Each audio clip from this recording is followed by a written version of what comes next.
Wherever you go, whatever you do, throw a little at it. Omax, Vest and Briefs.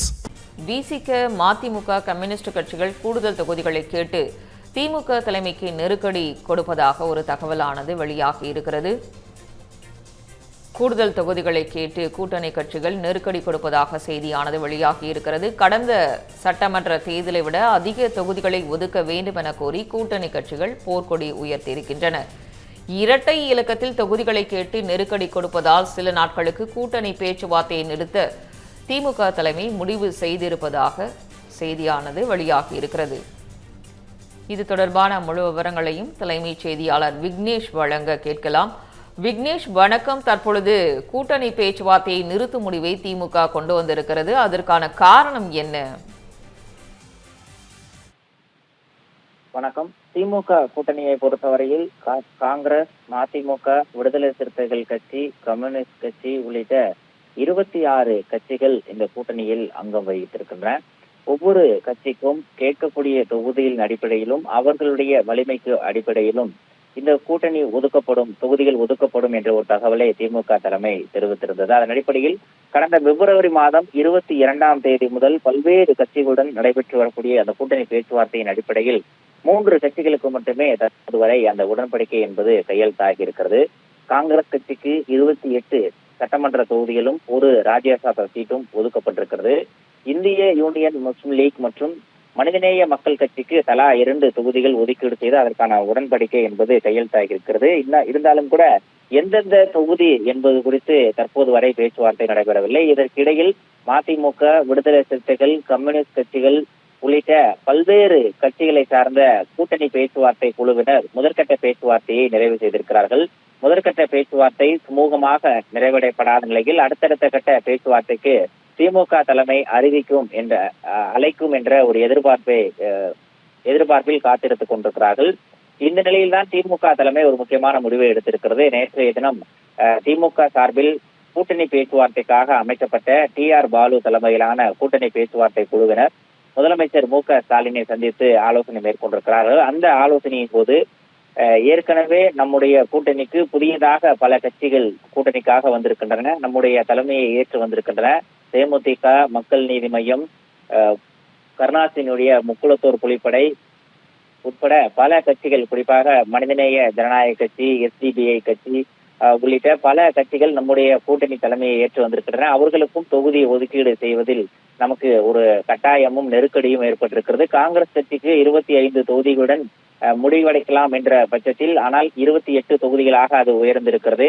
ஏற்கனவே அங்கு 3 தொகுதிகள் கூடுதலாக ஒதுக்கப்பட்டிருக்கூடிய சூழலில் திமுக போட்டியிடக்கூடிய தொகுதிகளுடைய எண்ணிக்கை மிக குறைவாக குறையக்கூடும் என்ற ஒரு அச்சமும் பயமும் ஏற்பட்டிருப்பதாக அவர்கள் தெரிவித்திருக்கிறார்கள்.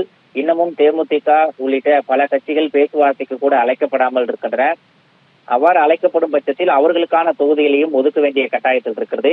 இந்த சூழலை புரிந்து கொள்ளாமல் விடுதலை சிறுத்தைகள் கட்சி, மதிமுக, இந்திய கம்யூனிஸ்ட், மார்க்சிஸ்ட் கம்யூனிஸ்ட் உள்ளிட்ட ஏற்கனவே கூட்டணியில் பல ஆண்டுகளாக திமுக கூட்டணியில் தொடரக்கூடிய கட்சிகளே நம்முடைய சூழலை புரிந்து கொள்ளாமல் இரட்டை இலக்க தொகுதிகளில் ஒதுக்க வேண்டும் என்ற ஒரு பேரத்தை முன்வைத்திருப்பதாக கூட்டணி பேச்சுவார்த்தை குழுவினர் முதலமைச்சர் மு.க.ஸ்டாலினிடம் தகவலை கொண்டு சேர்த்திருக்கிறார்கள்.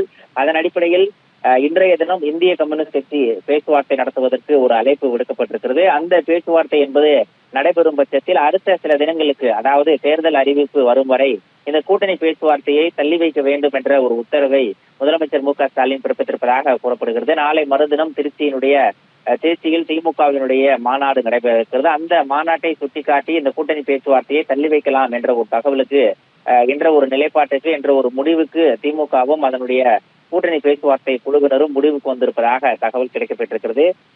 கூட்டணி கட்சிகளை பொறுத்தவரையில் கடந்த சட்டமன்ற தேர்தலின் போது ஒதுக்கப்பட்ட தொகுதிகளை விட கூடுதலான தொகுதிகள் ஒதுக்கீடு செய்ய வேண்டும் என தொடர்ந்து திமுக தலைமைக்கு நெருக்கடி கொடுத்துக் கொண்டிருக்கின்றன. அதே நேரத்தில் புதிய கட்சிகளுக்கும் தொகுதிகளை ஒதுக்க வேண்டிய கட்டாயமும் நெருக்கடியும் திமுக தலைமைக்கு ஏற்பட்டிருக்கிறது. எனவே இந்திய யூனியன் முஸ்லிம் லீக் கட்சிக்கு கடந்த சட்டமன்ற தேர்தலின் போது 3 தொகுதிகள் ஒதுக்கப்பட்ட நிலையில் ஒன்றை குறைத்து இந்த முறை 2 தொகுதிகள் மட்டுமே ஒதுக்கப்பட்டிருக்கிறது. இது போல விசிக, மதிமுக, மார்க்சிஸ்ட் கம்யூனிஸ்ட் உள்ளிட்ட பல கட்சிகளை சேர்ந்த கூட்டணி பேச்சுவார்த்தை குழுவிடம் தொகுதிகளை குறைத்துக் கொள்ளுமாறு திமுக கூட்டணி பேச்சுவார்த்தை குழு ஒரு அறிவுறுத்தலை வழங்கி இருக்கிறது. ஆனால் கூட்டணி கட்சிகளை பொறுத்தவரையில் தொடர்ந்து தங்களுக்கான சட்டமன்ற உறுப்பினர்களுடைய அங்கீகாரம் பெற வேண்டிய அவசியம் இருக்கிறது. எனவே கூடுதல் தொகுதிகளை ஒதுக்க முன்வர வேண்டும் என திமுக தலைமைக்கு நெருக்கடி கொடுத்துக் கொண்டிருக்கிறது.